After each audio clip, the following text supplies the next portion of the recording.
At my wife's work celebration dinner, I went to the bathroom. Two women walked in, her college friends. Not seeing me in the stall, one said, "Poor thing, he doesn't know she's filing for divorce next week." My stomach dropped. I returned to the table smiling and handed her a red envelope. She opened it beaming, until she read it. Her face turned white. You know that feeling when you walk into a room and for about 3 glorious seconds, you actually believe you're somebody important? Yeah, that's exactly how I felt strutting into Lamont Steakhouse on that crisp Thursday evening in downtown Pittsburgh. The valet took my keys like I was driving something fancier than a 2019 Honda Accord with a questionable check engine light. And for a moment, just a brief, shining moment, I felt like the main character in my own life story. Spoiler alert, I was about to get demoted to extra number 3 real fast, and the director didn't even have the decency to warn me before yelling cut. Lamont's isn't your average chain restaurant where you can get away with wearing cargo shorts and pretending the menu prices don't make you sweat. No, this place screams old money and new pretension. We're talking cloth napkins so thick and luxurious, you could legitimately fashion them into a winter coat if society collapsed tomorrow. The lighting was that perfect dim amber that makes everyone look like they've either just gotten back from a Caribbean vacation or made a deal with a very reasonable demon. The kind of establishment where the waiters have better posture than most people's life choices, and the wine list requires a small business loan to navigate. But hey, tonight wasn't about me and my humble government employee salary. Tonight was all about Clara Brooks. Well, Clara Brooks for now, though I didn't know the expiration date on that last name was coming up faster than expired milk. My wife. My college sweetheart. The woman I'd supported through med school, career changes, and that weird phase where she tried to become a lifestyle influencer. She'd just been promoted to CEO of Morrison & Klein Consulting, and apparently, that warranted gathering every single person in her professional and personal orbit to celebrate like she'd just discovered the cure for Mondays. The guest list was a greatest hits album of people I'd learned to tolerate over the years. There was Richard Morrison, her boss, or former boss, I guess, since she was technically his equal now, a silver-haired guy who probably showered in cologne that cost more than my monthly car payment. Clara's parents were there too, sitting ramrod straight like they were attending a state dinner instead of a steakhouse celebration. Her mother, Patricia, had that look on her face that she always wore around me, like she was perpetually surprised her daughter had married someone who shops at Target. Her father, Donald, was at least decent enough to shake my hand earlier, though his grip suggested he was still trying to figure out if I was good enough for his little girl. Spoiler number 2, apparently, I wasn't, but neither was she, so I guess we were even. Then there was the PR team from Morrison & Klein, 3 interchangeable people in expensive suits who'd spent the entire appetizer course talking about brand synergy and leveraging Clara's narrative. I nodded along like I understood what any of that corporate word salad meant. But honestly, I was just trying to figure out if it was socially acceptable to order a third beer or if that would make me look like the working-class disappointment Patricia already thought I was. But the real stars of tonight's disaster preview? Tanya Chun and Bree Mitchell, Clara's college friends, and coincidentally, the 2 people on planet Earth who looked at me like I was a mistake that needed correcting. Tanya was in finance, which she reminded everyone of approximately every 11 minutes, and Bree worked in marketing for some startup that definitely wasn't as successful as she pretended it was on Instagram. They'd never liked me, not since Clara brought me home during sophomore year and I'd committed the unforgivable sin of being too normal for their taste. Too normal. Like that was somehow worse than being a pretentious ass. I played my part though, because that's what you do when you love someone, right? I smiled until my face hurt, nodded enthusiastically at Clara's 4th rendition of her Women in Leadership in Male-Dominated Industries speech, which, don't get me wrong, was genuinely inspiring the first time, but by round 4 it was like hearing your favorite song overplayed on the radio until you wanted to throw the speakers out a window. I laughed at Richard's mediocre jokes about work-life integration and pretended I didn't notice Tanya and Bree whispering to each other every time I spoke, like I was some kind of exotic zoo animal that had accidentally learned human language.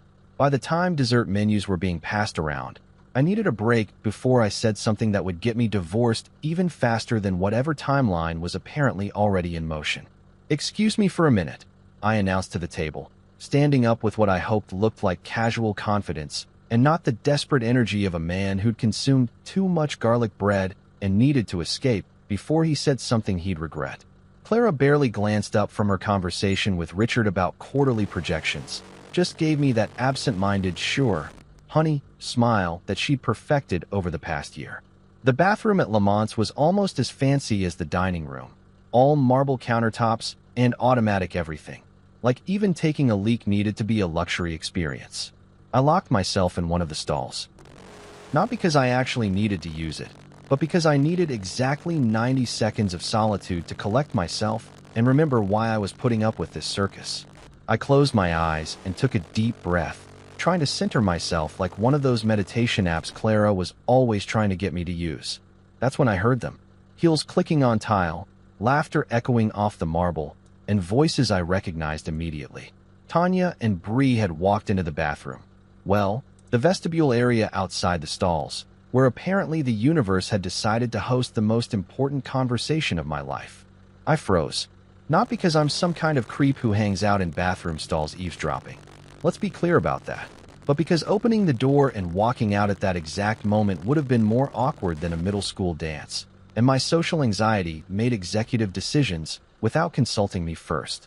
So I stayed put, phone in hand, trying to look like I was genuinely occupied if anyone happened to check under the door, and prayed they'd finish whatever mundane conversation they were having and leave.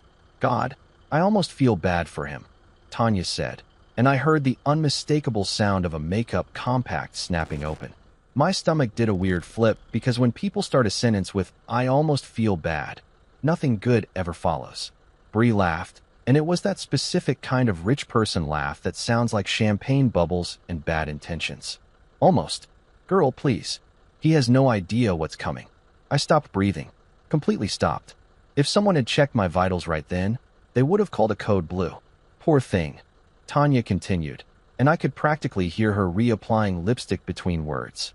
Walking around here all supportive husband, smiling like a golden retriever, and he doesn't even know she's filing for divorce next week. The phone nearly slipped out of my hand. Divorce. Next week. The words hit me like a freight train made of betrayal and overpriced steak.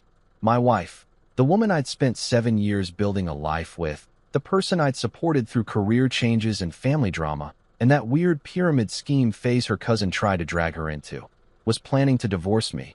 And apparently, everyone knew except the guy who actually needed to know. Clara's playing it so smart, Bree added, and I heard a purse sipper. Waiting until after the promotion bonus clears next Friday. She told me she's already got the papers drafted, just waiting for the money to hit her account, and then boom, served. They both laughed, casual as discussing weekend brunch plans, and then their voices faded as they walked back toward the dining room, leaving me sitting in a bathroom stall at a fancy steakhouse, staring at the door like it might offer me some kind of explanation for what the hell had just happened to my life. I don't know how long I sat there. Could have been 30 seconds, could have been 10 minutes. Time does weird things when your entire reality shifts sideways. Eventually, I stood up, flushed the toilet for authenticity's sake, because even in crisis I'm unnecessarily considerate, and walked to the sink. The bathroom attendant. Yeah, Lamont's has a bathroom attendant, because of course it does. Offered me a towel with a sympathetic smile, like he could sense the existential crisis radiating off me. I washed my hands twice. Not because they were particularly dirty, but because I needed the ritual of it, the normalcy, the few extra seconds to stop seeing red and start seeing clearly. When I finally looked up at the mirror, I barely recognized the guy staring back. Same face, same slightly too long haircut I kept meaning to deal with. Same tie Clara had picked out for me that morning. But different eyes. Harder eyes. The eyes of a man who'd just learned he'd been cast as the fool in someone else's master plan. All right, Adrian, I said to my reflection, keeping my voice low so the attendant wouldn't think I'd completely lost it. Time to audit this marriage. Because here's the thing about being a financial analyst for the government. I spend 40 hours a week tracking money, finding discrepancies, uncovering things people desperately want to stay hidden. Numbers don't lie. Paper trails don't forget. And if Clara Brooks thought she could plan an exit strategy without me noticing the evidence, well, she'd severely underestimated exactly who she'd married. I straightened my tie, grabbed a mint from the crystal dish by the door because even righteous fury deserves fresh breath, and headed back to the table with a smile on my face and a plan forming in my head. The show, as they say, was about to begin. Walking back to that table felt like one of those slow-motion movie scenes, except instead of explosions and dramatic music, it was just me navigating between tables of oblivious rich people while my internal soundtrack was screaming static. Every step was calculated. Smile? Check. Shoulders relaxed like I hadn't just discovered my wife was treating our marriage like a corporate merger she was ready to liquidate. Double check. Heart doing Olympic-level gymnastics in my chest while I pretended everything was absolutely fine. Gold medal performance, baby. I slid back into my seat next to Clara, and she looked up at me with those green eyes that I'd once thought were enchanting, but now realized were probably just really good at hiding daggers. She was radiant tonight, I'll give her that. The woman knew how to work a room. Her dress was this emerald silk number that probably cost more than my monthly salary. And yes, I'd bought it for her 3 months ago when she said she needed something powerful for her upcoming promotion announcement. Guess I'd unknowingly funded my own funeral outfit. The irony was so thick you could serve it with the filet mignon. "You okay, babe?" she asked, reaching over to touch my hand with what I'm sure she thought was genuine concern. Her nails were freshly done, that expensive gel manicure she got every 2 weeks at that salon in Shadyside. I'd always thought it was a waste of money, but hey, what did I know? I was just the guy paying for half of everything while apparently being scheduled for demolition. "Never better," I replied, and I watched her face relax into this satisfied smile.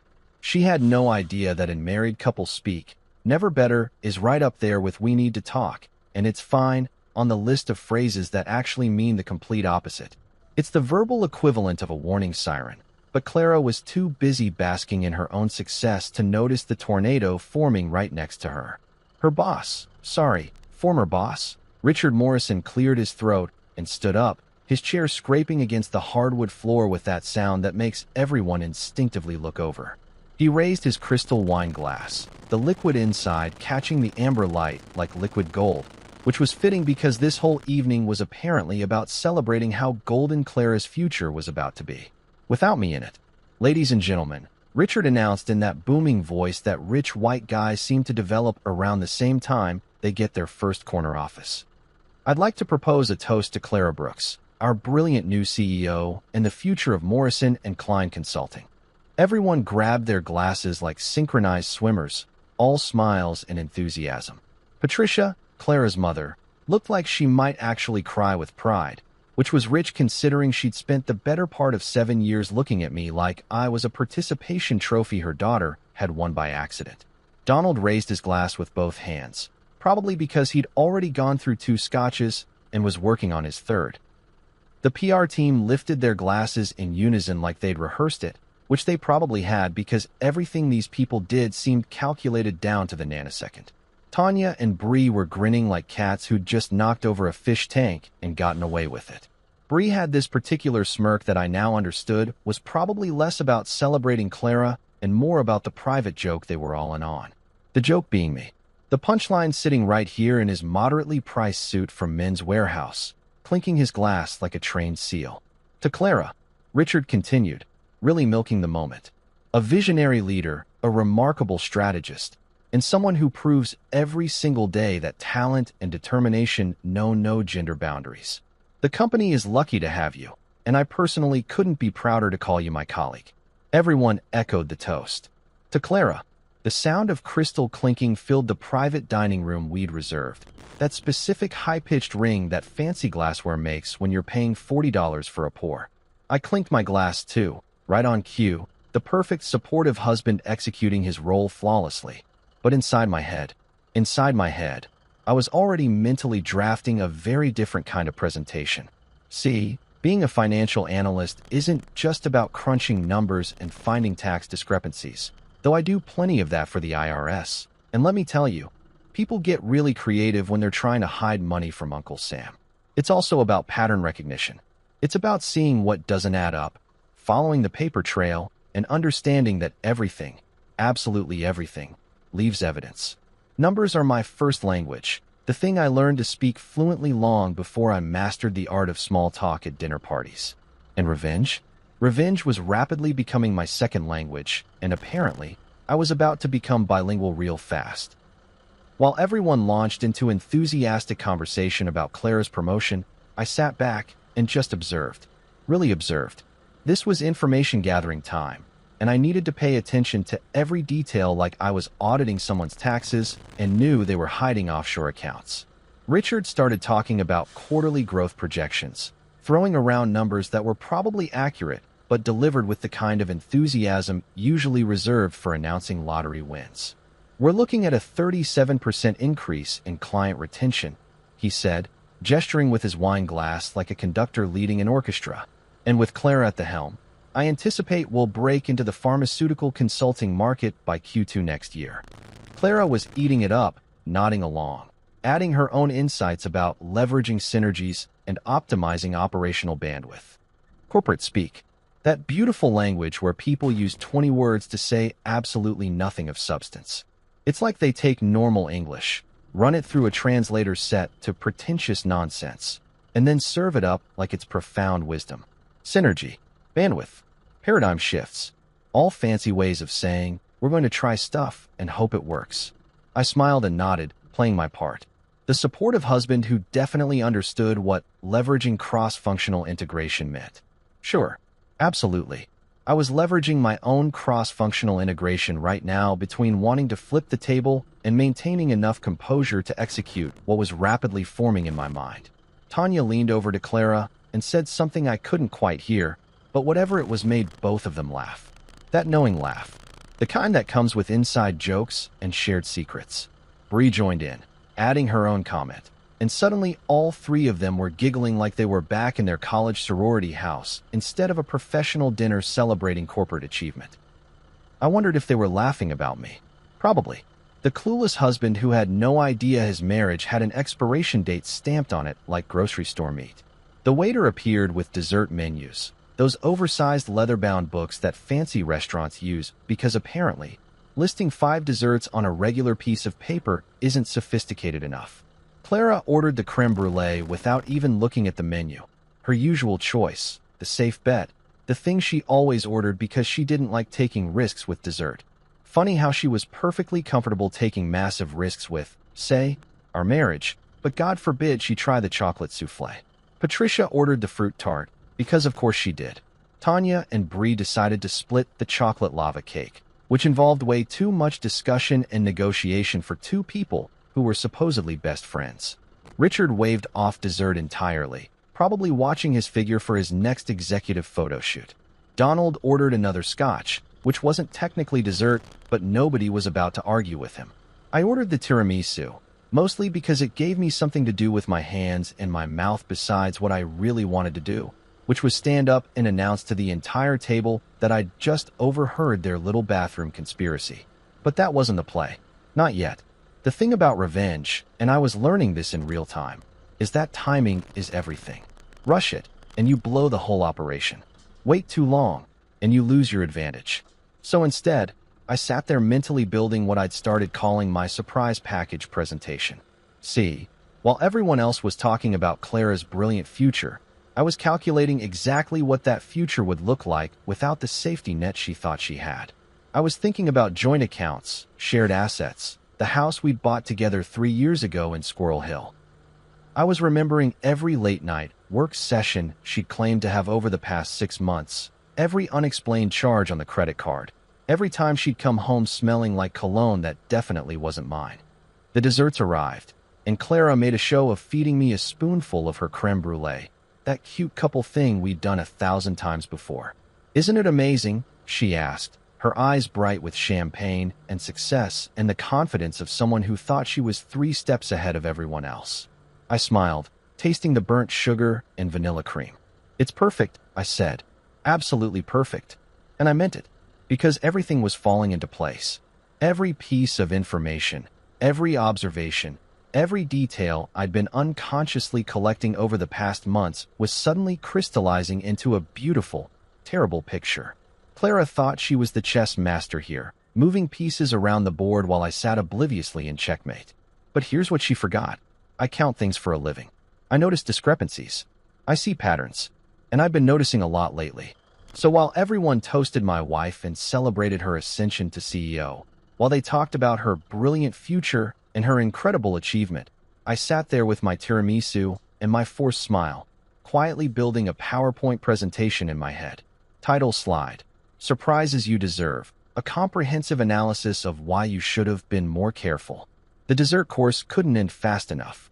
Dessert was winding down, and I could feel the evening starting to shift into that awkward phase where people aren't sure if they should order another drink or start making their polite exit excuses. Richard was checking his phone with that subtle glance that says, "I'm important and might need to handle business at any moment," which was probably just him checking his fantasy football scores. Patricia was dabbing her mouth with that ridiculously thick napkin, preparing her inevitable speech about how proud she was of Clara and how far she'd come. Donald was working on what I'm pretty sure was his fourth scotch, which meant he'd soon enter the phase where he'd start telling rambling stories about his own career in pharmaceutical sales back in the 80s. But me? I was in the zone. That special headspace where everything becomes crystal clear and time moves differently. Athletes call it flow state. Surgeons experience it during complicated operations. I was having it right now at a steakhouse table, surrounded by people who'd written me off as background noise, and I was about to deliver the performance of a lifetime. I reached into my inner jacket pocket slowly, deliberately, like I was going for something precious, which I was, technically, just not in the way anyone at this table would expect. My fingers wrapped around the red envelope I'd placed there earlier that evening, back when I'd still been that naive version of myself who thought tonight was just about celebrating my wife's success. Funny how much a person can change in the span of a bathroom eavesdropping session. The envelope was red because I'd specifically gone to 3 different stores to find the perfect shade. Not pink, not orange red, but that deep crimson that screams important occasion. The kind of red you see on Valentine's Day cards and warning signs. Appropriate for both love and danger, which was poetic as hell, if I did say so myself. I'd spent an embarrassing amount of time selecting it at Staples while the teenage cashier watched me compare different shades like I was picking out paint for the Sistine Chapel. "Everyone," I said, and my voice came out steadier than I expected. Clear, confident. The voice of a man who'd found his purpose somewhere between the appetizers and the conspiracy revelation. Before we wrap up this amazing celebration, I have something for Clara too. The table went quiet, that anticipatory kind of silence that happens when people think something sweet is about to occur. Patricia's face lit up like I'd just announced I was donating a kidney. Even Richard looked interested, probably assuming I'd gotten Clara some expensive piece of jewelry that would make him look bad for only giving her a promotion. Clara's hand went to her chest in that exaggerated surprise gesture women do in jewelry commercials. "Oh my God, Adrian," she said, and her voice had that pitch that suggested she was genuinely touched. "You didn't have to do anything. This night is already perfect."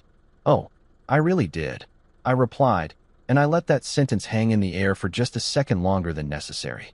Just long enough for the meaning to slip past her champagne-buzzed defenses, but not long enough for her to actually process it. "I couldn't let tonight pass without giving you something special. Something you deserve." I pulled out the red envelope and held it in both hands, presenting it to her like it was the Olympic torch or the nuclear launch codes. The table leaned in. Even Tanya and Bree, who'd spent most of the evening whispering to each other like mean girls in a high school cafeteria, were watching with interest. They probably thought I'd gotten Clara some romantic getaway trip or maybe a heartfelt letter expressing my undying support for her career. How adorable. How completely, devastatingly wrong. Clara took the envelope from my hands, her fingers brushing against mine in that familiar way that used to give me butterflies, but now just made me think about all the other hands she'd been holding lately. Her smile was radiant, genuine, the smile of someone who thought they were winning at life. She looked around the table, making sure everyone was watching her moment, because Clara had always loved an audience, always needed validation from the room. It was one of the things that had driven me crazy about her, this constant need for external approval. "Should I open it now?" she asked, playing coy, probably expecting me to suggest she wait until we got home for something more private and intimate. "Absolutely," I said, leaning back in my chair with my arms crossed. "I think everyone here should see this. After all, we're all family, right? All friends. All people who care about Clara's future." I made sure to make eye contact with Tanya when I said that last part. She smiled back, oblivious, probably thinking I was just being sentimental. Bree raised her wine glass slightly in acknowledgement, like she was toasting my devotion. The irony was so delicious I could taste it better than the tiramisu. Clara's perfectly manicured nails, the ones I'd indirectly paid for with our joint checking account, slid under the envelope flap. She was taking her time, savoring the moment, because she genuinely believed whatever was inside would be something wonderful. A love letter maybe, concert tickets to see her favorite band, a reservation at some five-star resort where we could celebrate her promotion properly. The envelope opened with that satisfying paper tear sound, and Clara reached inside. I watched her face with the intensity of a scientist observing a chemical reaction, because I knew exactly what was about to happen, and I wanted to memorize every microsecond of it. Her hand emerged holding papers.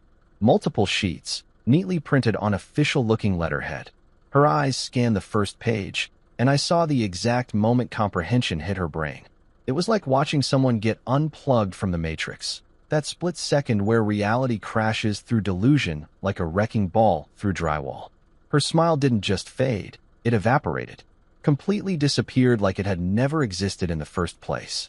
Her skin, which had been glowing with champagne flush and success, drained of color so fast I briefly worried she might actually pass out. She went from woman on top of the world to person who just realized the world is actively collapsing beneath her in approximately 2 seconds flat.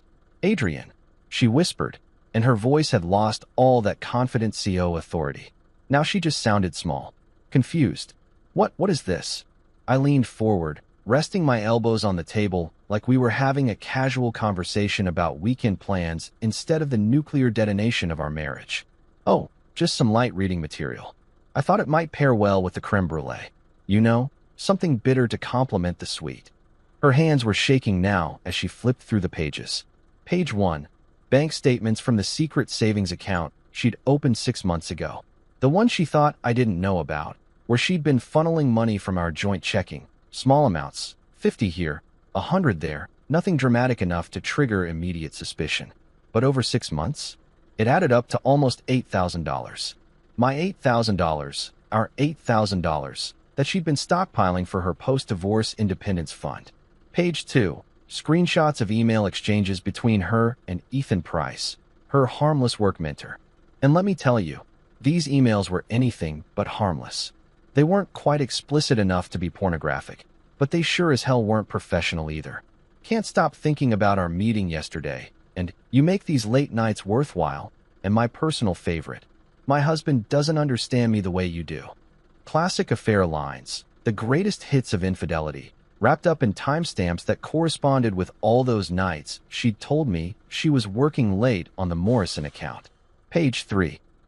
More email screenshots, these ones detailing dinner reservations at restaurants I'd never been to, hotel stays charged to the company card under client development, and a particularly damning exchange where Clara told Ethan she was just waiting for the right time to make her exit. And page 4. Oh, page 4 was my masterpiece.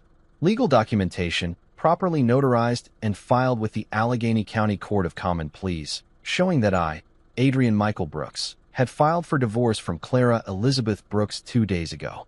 Wednesday afternoon, to be precise, at 2:47 p.m., while she'd been in her big promotion announcement meeting. Her boss Richard was starting to look uncomfortable, his executive smile wavering like bad Wi-Fi.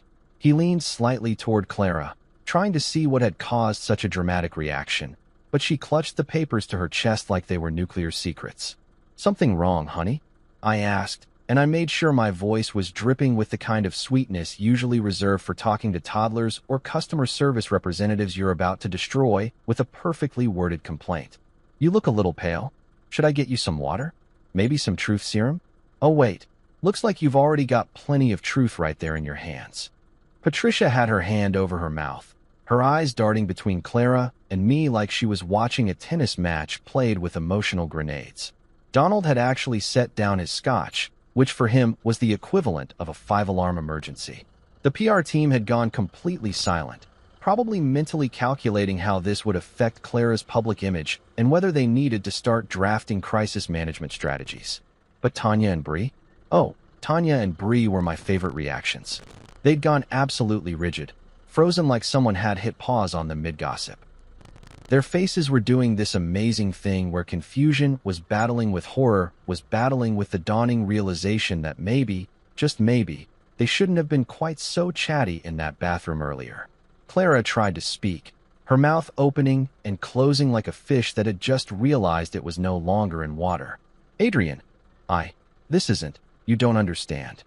Oh, I understand perfectly, I interrupted, keeping my voice calm and measured. I understand that you've been planning an exit strategy for months. I understand that you wanted to wait until your promotion bonus cleared. Next Friday, right? That's when the money hits. I understand that you've been playing the devoted wife while essentially building a divorce starter kit behind my back. I picked up my wine glass and took a leisurely sip, letting the moment breathe. The thing is, Clara, you made one crucial miscalculation. The silence at that table was so thick you could have packaged it and sold it as insulation. Nobody was breathing. Nobody was moving. I'm pretty sure someone's watch stopped ticking out of pure shock.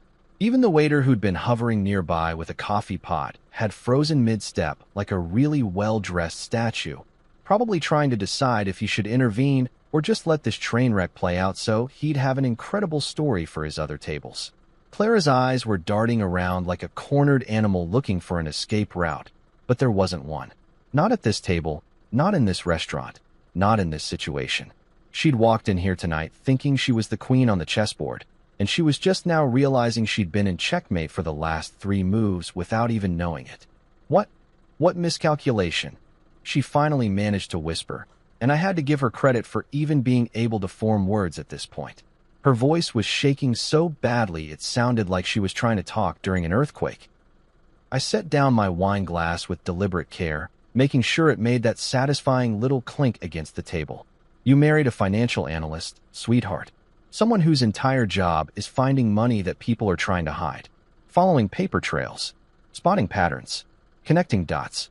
I gestured at the papers still clutched in her trembling hands. You really thought you could open a secret savings account, use our joint checking to fund it, and I wouldn't notice? That's like trying to shoplift from a security guard. It's not just stupid, it's impressively stupid. Richard Morrison had gone from uncomfortable to actively panicking. His face had that expression people get when they realize they're watching something career-ending happen in real time. He cleared his throat, trying to assert some kind of authority in a situation that was rapidly spiraling beyond anyone's control. Perhaps we should.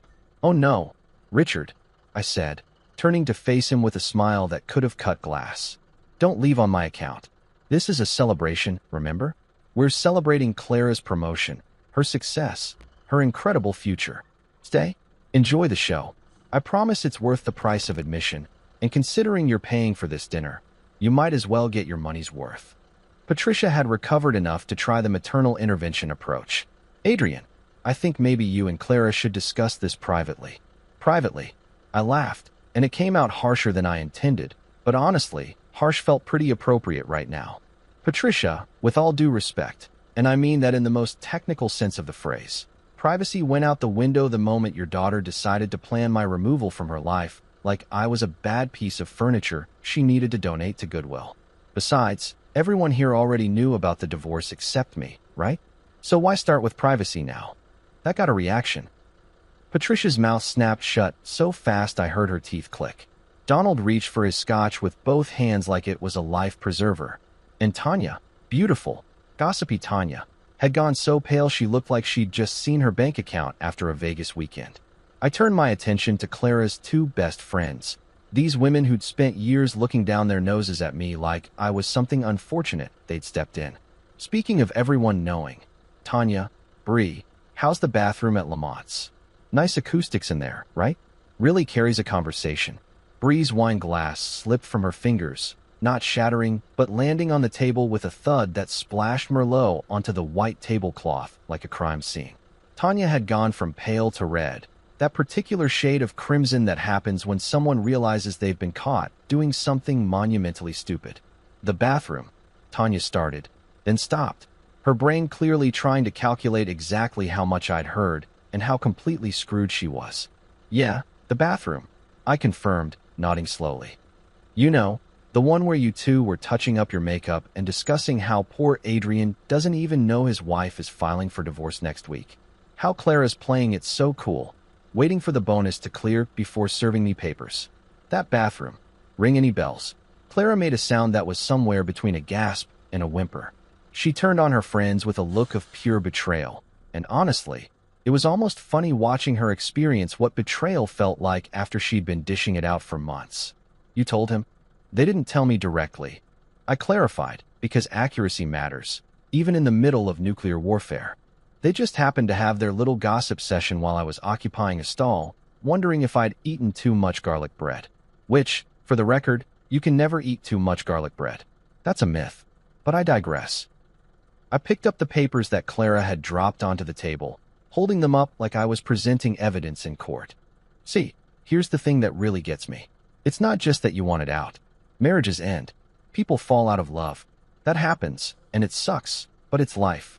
I made eye contact with her, really looked at her, and for a moment I saw a flicker of the woman I'd fallen in love with in college. The pre-law student who'd laughed at my terrible jokes and stayed up with me studying for finals and promised we'd figure out life together.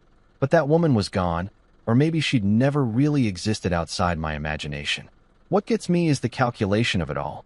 The strategy. Waiting for the money. Hiding accounts. The fact that you turned our marriage into a business transaction that you were quietly liquidating while still playing the loving wife. The PR team was trying to make themselves invisible, which is impressive for 3 people sitting at a table. They'd pulled out their phones and were clearly texting each other, probably already drafting crisis management strategies for how to spin their new CEO's very public marital implosion. And Ethan Price.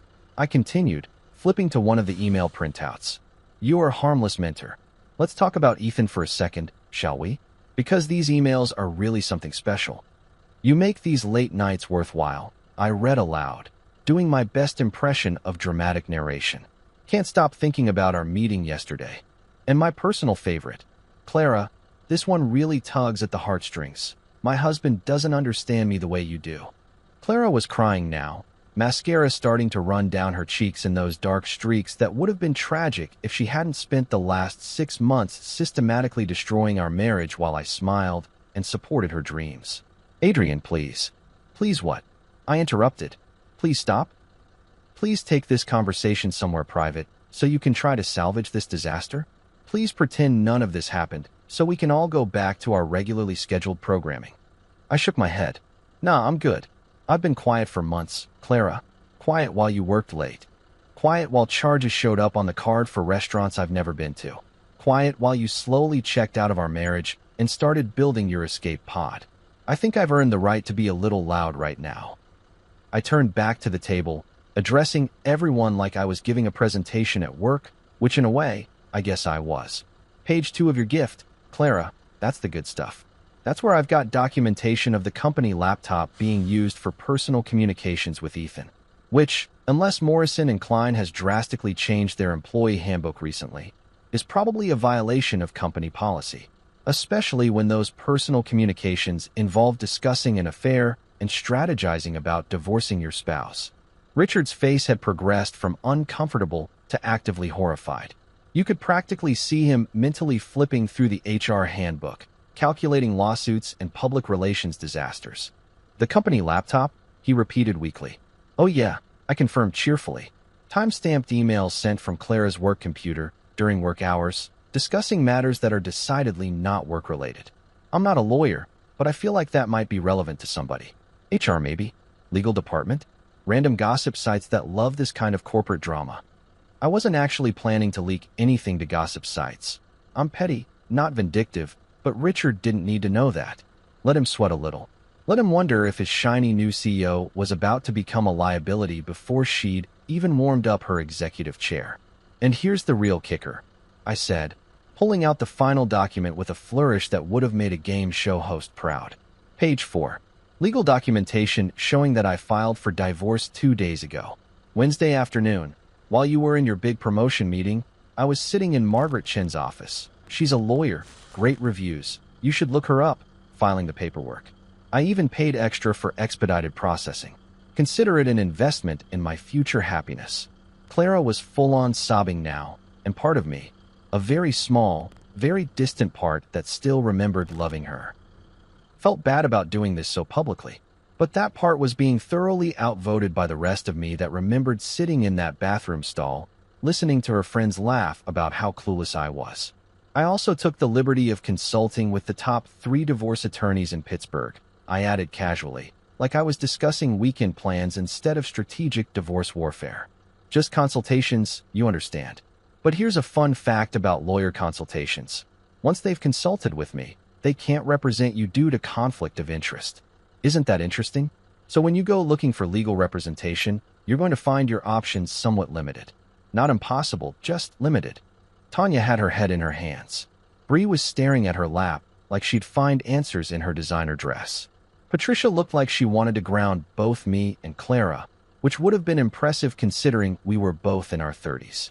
Donald had finished his scotch and was trying to flag down the waiter for another one, probably hoping enough alcohol would erase this entire evening from his memory. I stood up, straightening my tie and buttoning my jacket like I was preparing to leave a business meeting instead of the smoking crater of my marriage. So here's what happens next, Clara. You're going to hear from my lawyer, that's Margaret, remember her name, regarding the actual divorce proceedings. We'll be discussing asset division, which should be interesting considering that house we bought. I put down 70% of the down payment. The car you drive? Title's in my name. That savings account you thought was secret?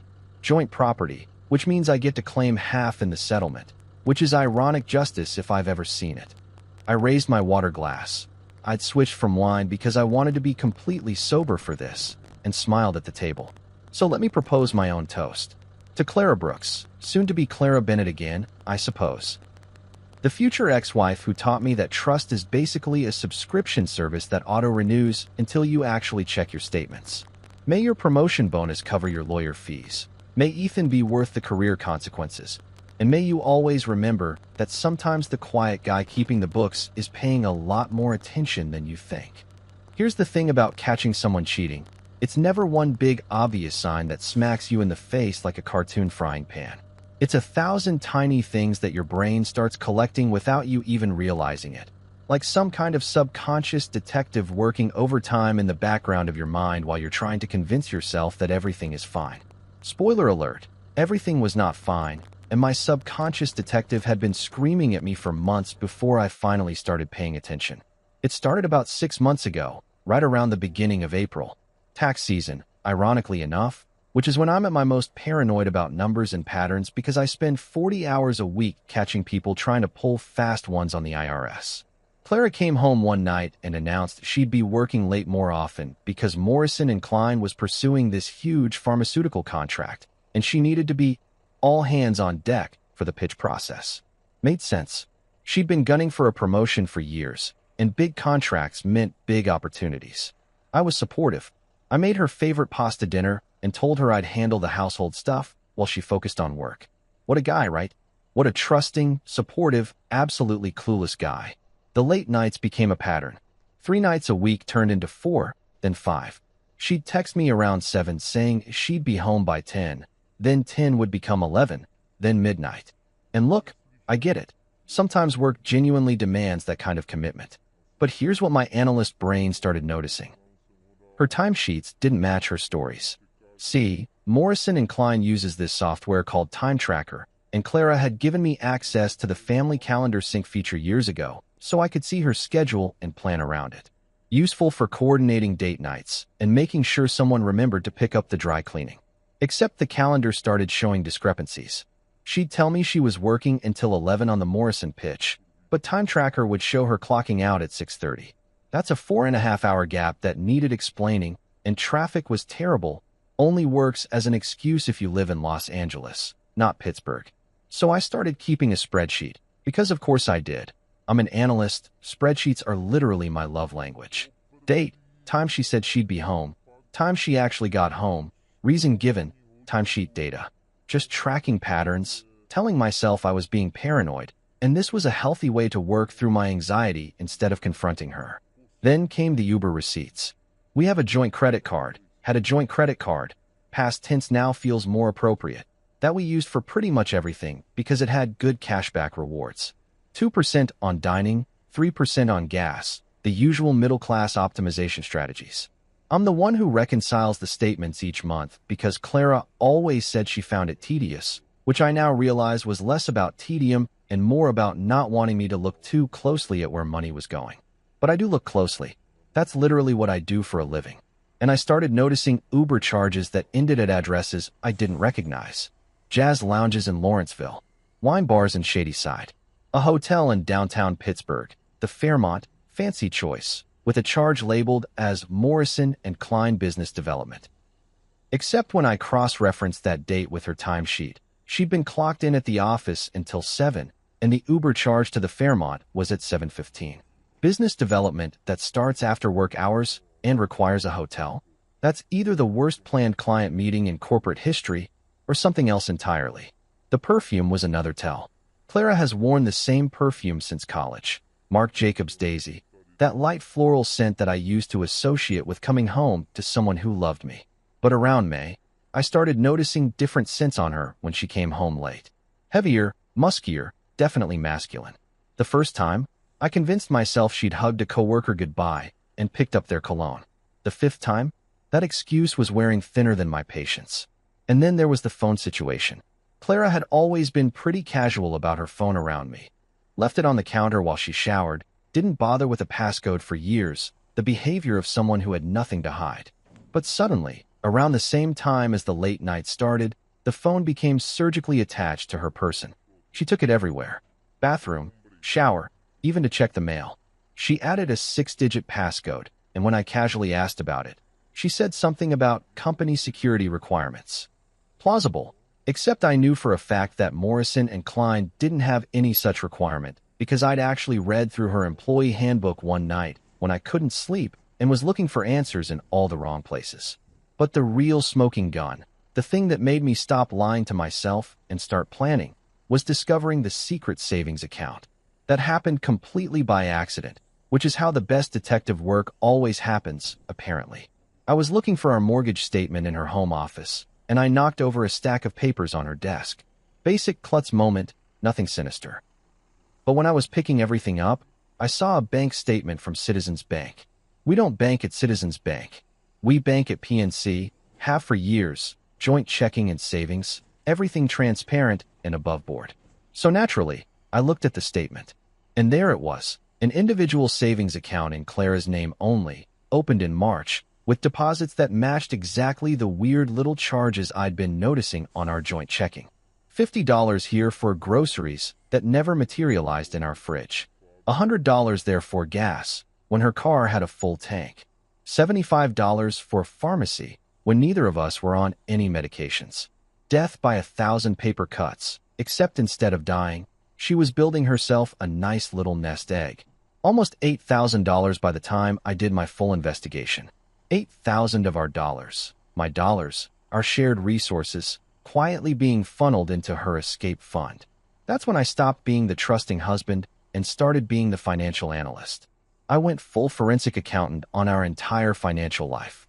Every receipt, every credit card statement, every transaction for the past 6 months got entered into a master spreadsheet with categories, timestamps, and cross-references. I created a separate encrypted folder on my laptop labeled Tax Documents 2024 because I knew Clara would never voluntarily look at anything tax-related. Inside that folder, a complete dossier of her affair. I tracked the Uber receipts and mapped out the destinations. I noticed that Sophie in her contacts, supposedly a work friend, texted her at weird hours and with a familiarity that felt off. So I did something I'm not particularly proud of but won't apologize for. I checked her laptop, the one issued by Morrison and Klein, which she often left open on the kitchen counter while she was getting ready in the mornings.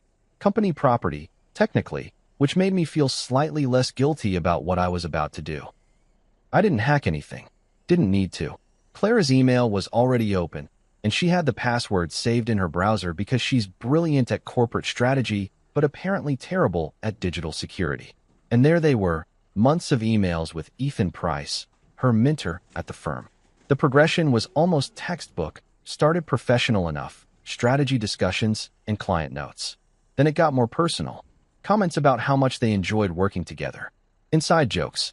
Late-night messages that had nothing to do with work and everything to do with two people who were definitely crossing lines they shouldn't be crossing. The smoking gun email came in June.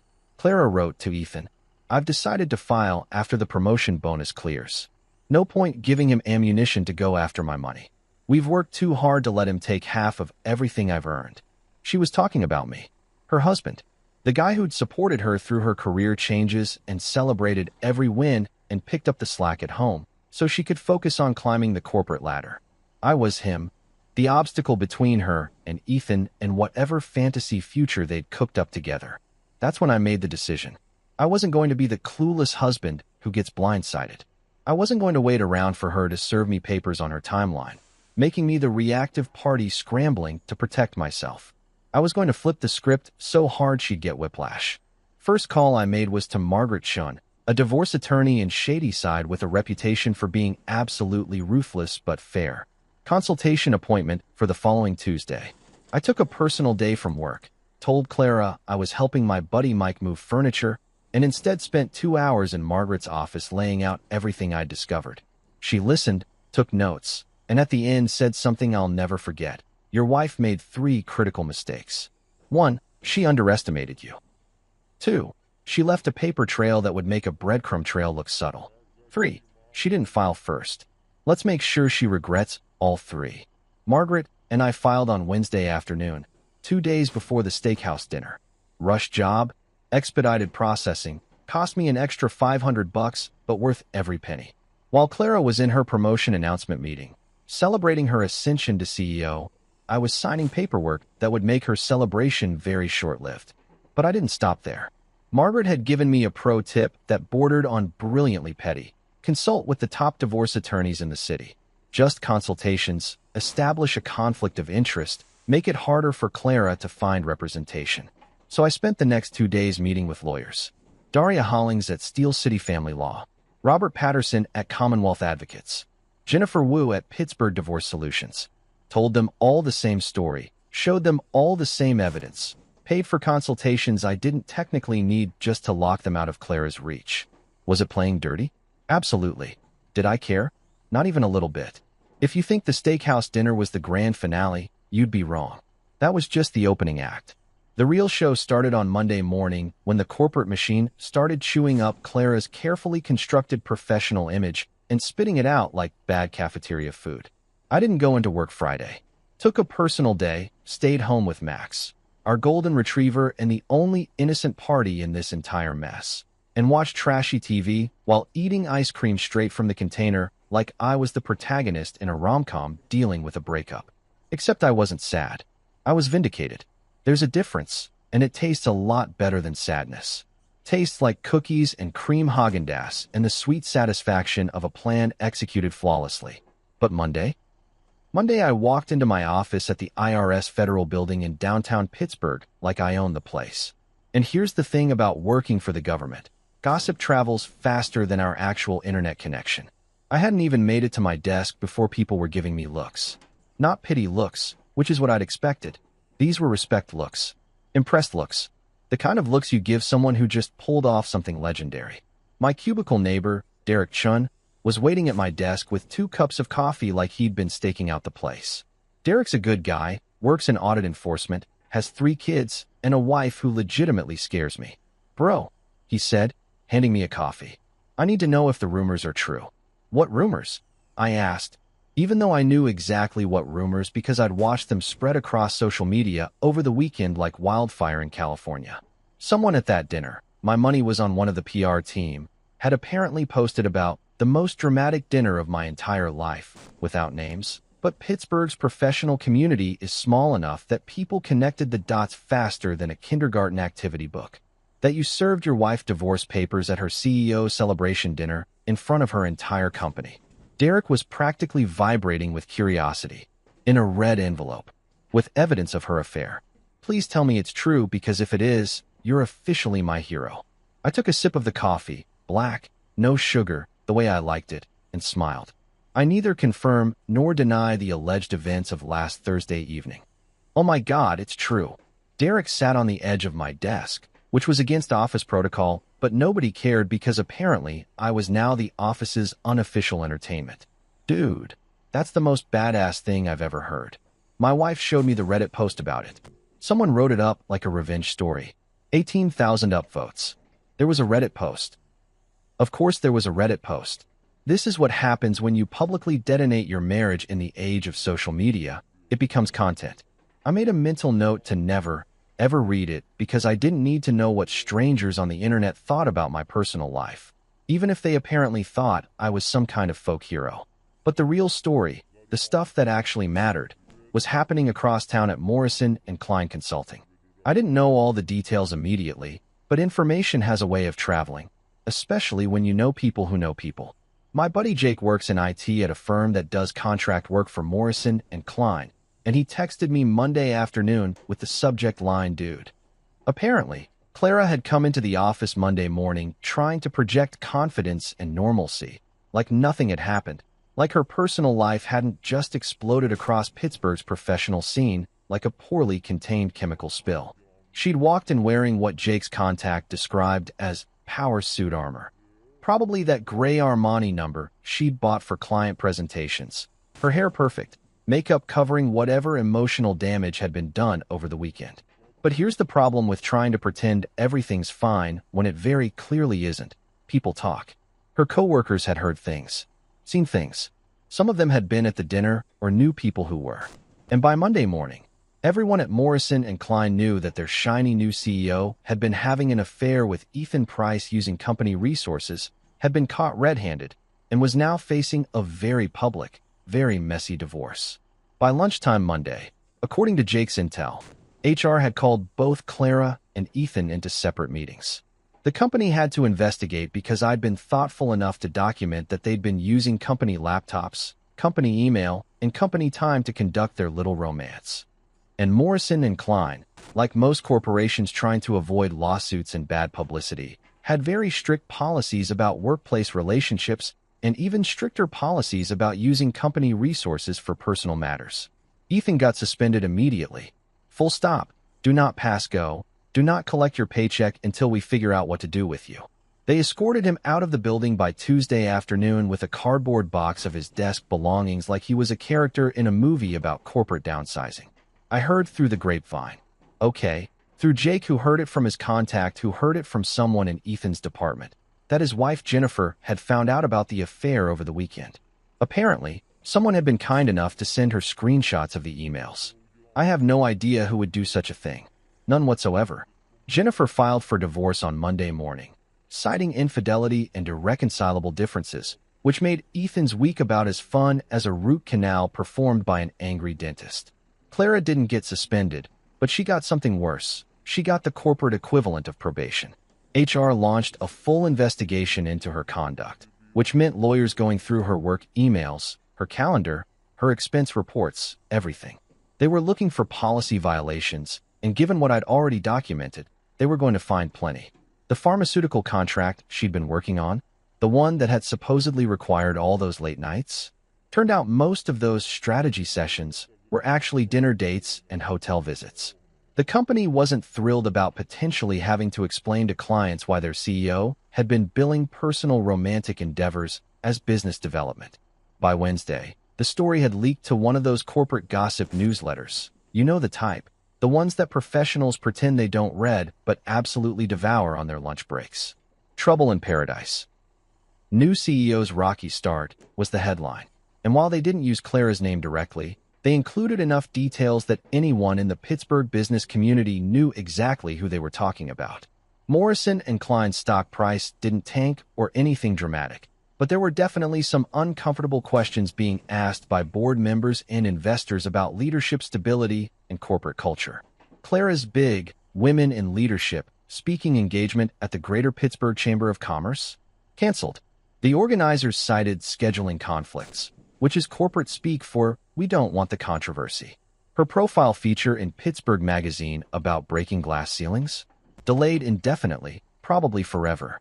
The podcast interview she'd scheduled with that business leadership show quietly removed from their upcoming episode list. Meanwhile, back at my office, I was getting treated like I'd won the Super Bowl. My boss, Patricia Henley, no relation to Clara's mother, thank God, called me into her office Wednesday morning, and I genuinely thought I might be in trouble for creating a distraction or bringing personal drama into the workplace. Instead, she closed the door, looked at me seriously, and said, "Adrian, I'm sorry about your situation, but I have to say, the way you handled that took planning and precision. Very analytical, very thorough.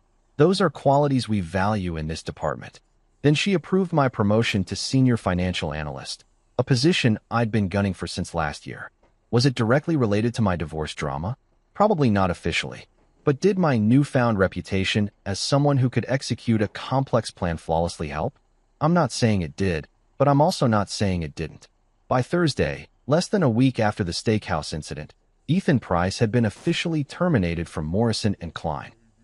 The company released a vague statement about policy violations and conduct unbecoming of the firm's values, which was corporate speak for, "This guy screwed up, and we're covering our asses legally."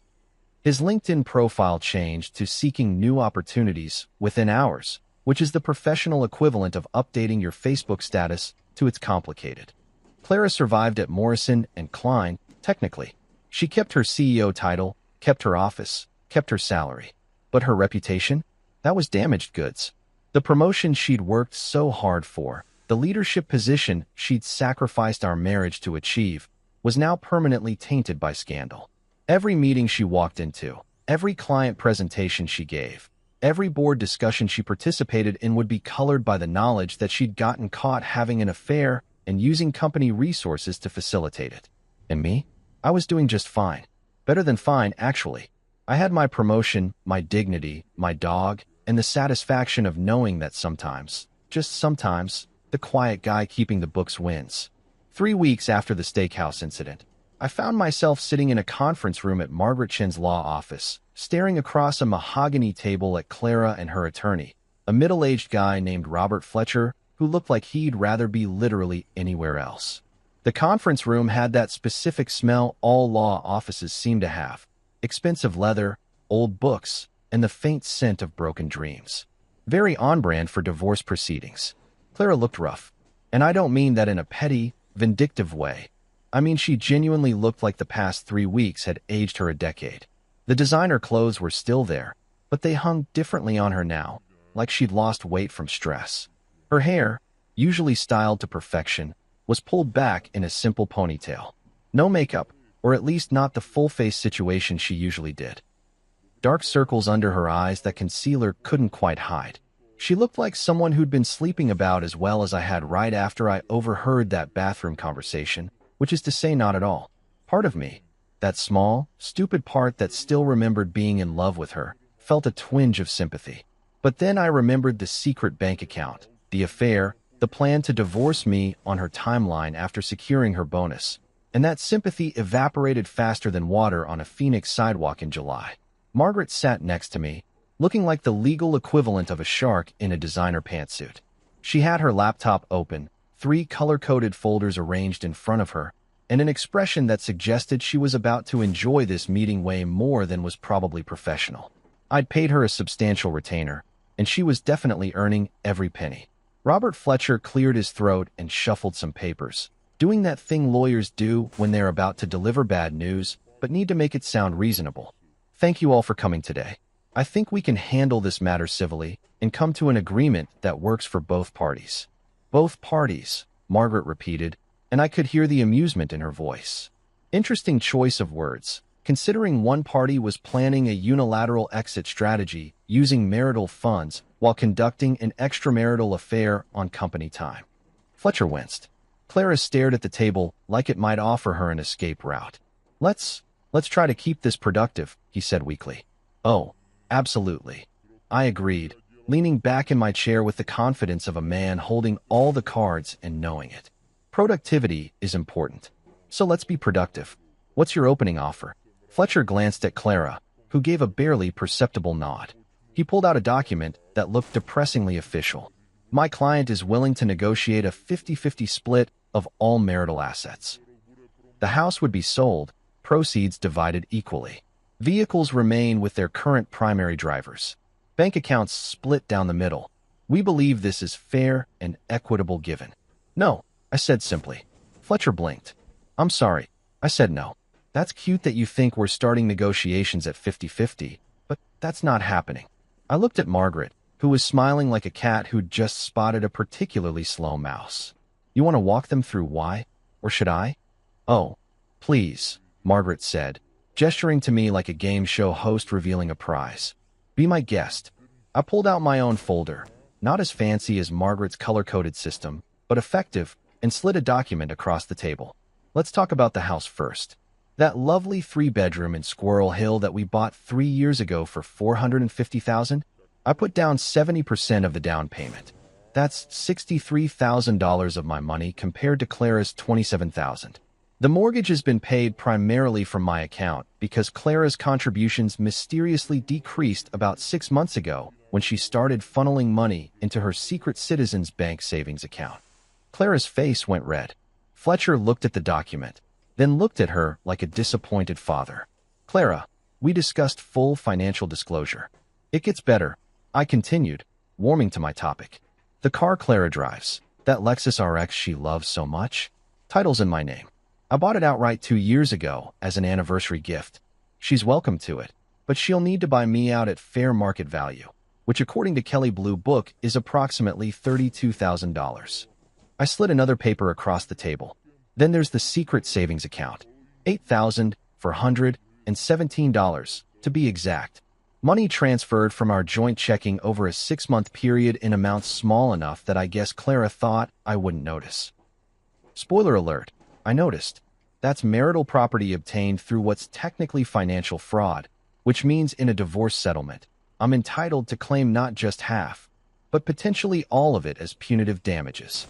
Fletcher was scribbling notes furiously, probably realizing his client had given him about 10% of the actual story. Clara was crying now, quiet tears that she was trying to hide by staring at her lap.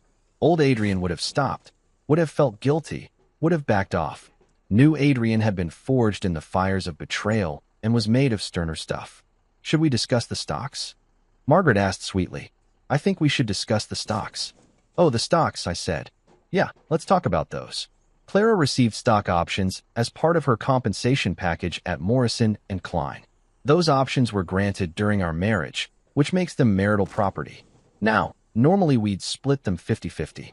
But considering Clara used company resources to conduct an affair, which resulted in company investigations and potential policy violations, those stocks might be subject to clawback provisions.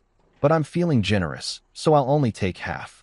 Fletcher was looking increasingly uncomfortable, like a man who'd signed up for a simple divorce case and found himself in the middle of a financial forensics investigation. Mr. Brooks, I understand you're upset, but... Upset? I laughed, and it came out harsher than I intended. Robert, can I call you Robert? I'm not upset. Upset is when your favorite restaurant runs out of the dessert you wanted. I'm something way beyond upset. I'm methodical. There's a difference. Margaret pulled out her own documentation, a thick stack of papers that made Fletcher's folder look like a pamphlet. We're prepared to be reasonable, she said, in a tone that suggested reasonable was a very relative term. My client is willing to accept the house, his vehicle, half of all stock options granted during the marriage, and full custody of the dog. The dog. Clara spoke for the first time, her voice cracking. Adrian, you can't take Max. Watch me, I replied. Max is registered in my name. I'm the one who feeds him, walks him, takes him to the vet. You're at work 80 hours a week. Sorry, you're at work 50 hours a week and with Ethan 30 hours a week. When exactly were you planning to care for a dog? That hit her hard. I could see it in her eyes, the realization that I wasn't just taking assets. I was taking our life apart piece by piece, keeping the parts that mattered and leaving her with the shell. Fletcher tried one more time. My client is willing to negotiate on the dog if we can reach a reasonable agreement on the financial assets. Your client, I interrupted, doesn't get to negotiate from a position of strength. She violated our marriage, violated company policy, and tried to strategically time a divorce to maximize her financial benefit. Margaret has documented everything. Every Uber receipt, every hotel charge, every email with Ethan. We can do this the easy way or the hard way. Easy way, she accepts my terms. Hard way, we go to court and I present all of this evidence to a judge who probably won't look kindly on marital fraud and affair-related misconduct. The room went silent except for the sound of the air conditioning humming. Clara was full-on sobbing now, and Fletcher looked like he wanted to bill her double for the stress. "What are your final terms?" he finally asked, defeated. Margaret smiled. "My client keeps the house, his vehicle, his dog, and 50% of all stock options. Mrs. Brooks keeps her vehicle pending buyout payment, her personal effects, her separate accounts, including that secret one, and whatever relationship she has with Mr. Price, though I understand he's currently unemployed." I stood up, buttoning my jacket. "You've got 48 hours to accept or reject. After that, we file motions and this gets messy." I looked at Clara one last time. "You wanted to plan your exit? Congratulations. This is mine. You know that satisfying feeling you get when you line up dominoes perfectly and then watch them all fall in sequence? That's basically what happened over the next 2 months, except instead of plastic game pieces, it was people's lives and reputations, and instead of feeling guilty about it, I felt like I was watching the universe finally balance its own books. First domino, Ethan Price's marriage. Remember how I mentioned someone might have sent his wife Jennifer those incriminating emails? Well, Jennifer Price wasn't the type to sit around and process her feelings through therapy and meditation. No, Jennifer was a corporate litigator at one of Pittsburgh's biggest law firms, which meant she had the legal knowledge, the financial resources, and the professional vindictiveness to absolutely destroy Ethan's life with surgical precision. She filed for divorce exactly 1 week after the steakhouse incident, and her filing wasn't some gentle, irreconcilable differences situation. Jennifer went nuclear. The court documents, which somehow made their way to various legal gossip channels, definitely not through me, cited adultery, financial misconduct, and emotional abandonment. She demanded full custody of their 2 kids, the house in Fox Chapel, his retirement accounts, and spousal support. The cherry on top? She included printouts of his emails with Clara as exhibits, which meant they became part of public record. Ethan tried to fight it initially, hired some mediocre attorney who probably gave him hope that he could negotiate something reasonable. But you can't negotiate with a corporate litigator who's personally motivated and professionally equipped to ruin you. By the end of month 1, Ethan had moved into a studio apartment in Bloomfield, was seeing his kids every other weekend under supervised visitation because Jennifer convinced the judge he was emotionally unstable, and was working at a mid-tier consulting firm making about 60% of his Morrison & Klein salary. His LinkedIn went from senior strategy consultant at Morrison & Klein to independent business consultant, which is professional code for unemployed but trying to sound important. I didn't feel bad for him. Not even a little bit. Play stupid games, win stupid prizes, as the kids say. Second domino, Clara's social circle. Remember Tanya and Bree, the bathroom gossips who'd inadvertently given me the heads up about my impending divorce? Yeah, they ghosted Clara faster than a Tinder date, who just saw a red flag parade.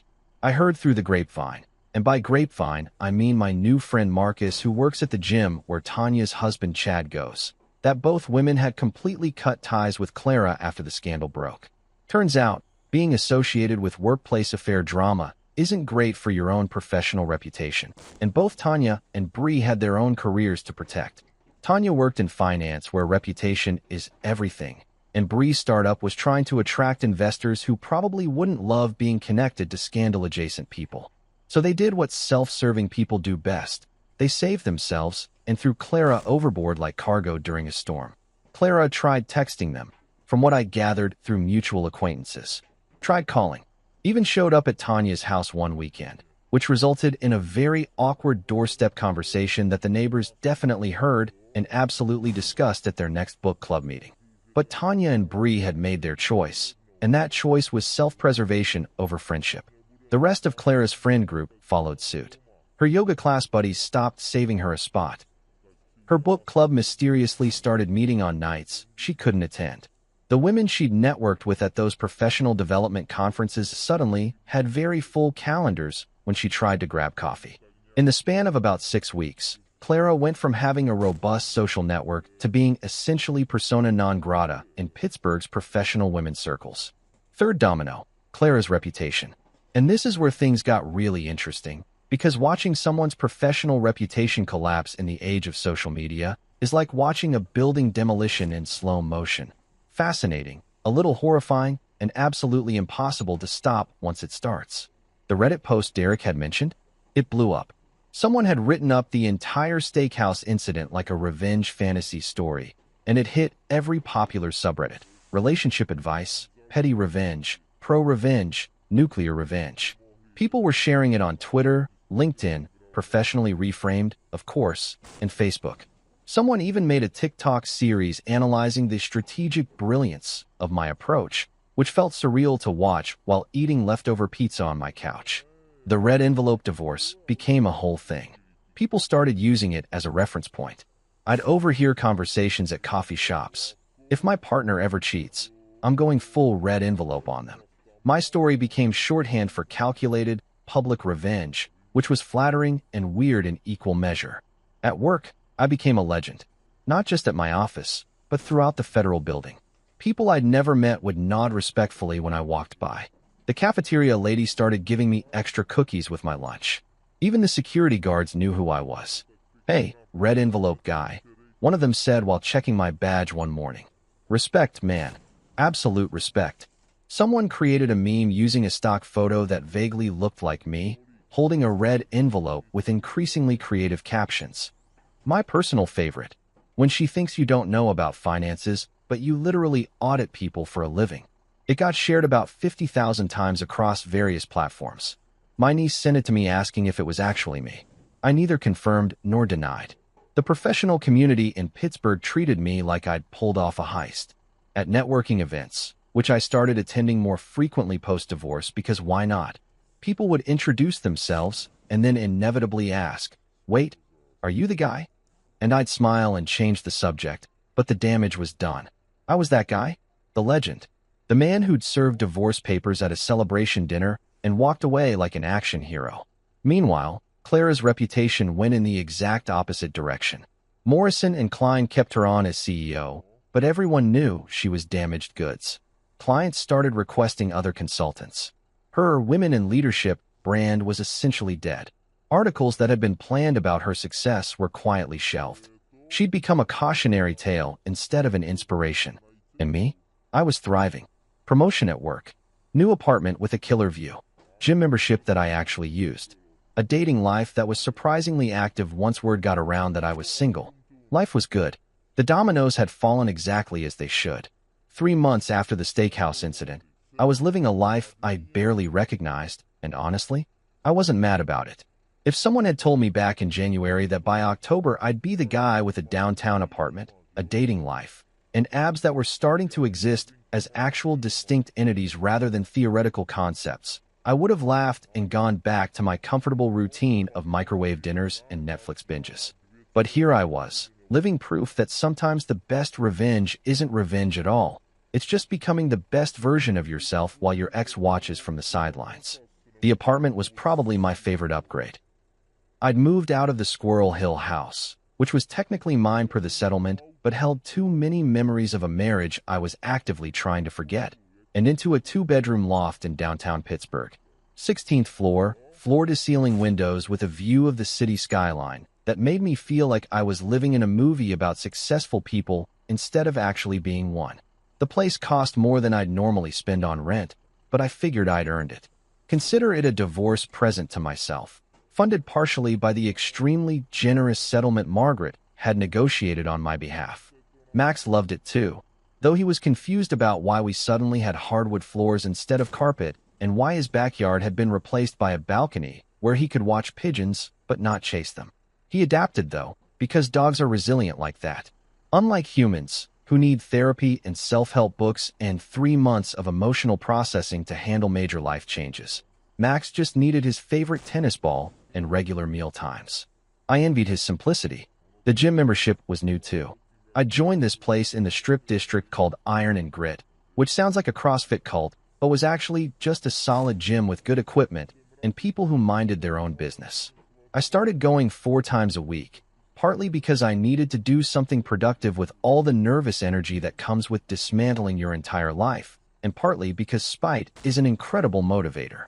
There's nothing quite like the mental image of running into your ex-wife, while looking noticeably better than you did when you were married to really push you through that last set of bench presses. I hired a trainer too. This guy named Marcus who I mentioned earlier, the one who gave me intel about Tanya's husband. Marcus was one of those naturally enthusiastic people who could make burpees sound exciting, which should be illegal, but somehow worked. He had me on a program that was actually showing results. My clothes fit better. My face looked less like exhausted government employee and more like guy who has his life together. People noticed. I noticed them noticing, which fed into a positive feedback loop that kept me motivated. The cooking thing started as a necessity and became something I actually enjoyed. Turns out when you're not trying to coordinate dinner with someone else's schedule, you can actually experiment and make mistakes and eat cereal for dinner without judgment. I bought one of those fancy cast iron skillets, watched way too many YouTube cooking channels, and learned to make things that didn't come from a box or a delivery app. Nothing fancy. I wasn't becoming a chef or anything, but I could make a decent stir-fry, grill a steak without setting off the smoke alarm. And my pasta carbonara was legitimately good enough that I'd started making it for dates. Which brought me to the dating situation. I'd downloaded the apps, Hinge, Bumble, the usual suspects, with extremely low expectations and a profile that my friend Derek helped me write after rejecting my initial attempt, which apparently made me sound like a tax form with abandonment issues. But once I updated my photos to include ones from my new apartment and post-gym glow-up, the response was surprisingly positive. Turns out, recently divorced government analyst with a revenge story that went viral is apparently an intriguing dating profile element. Who knew?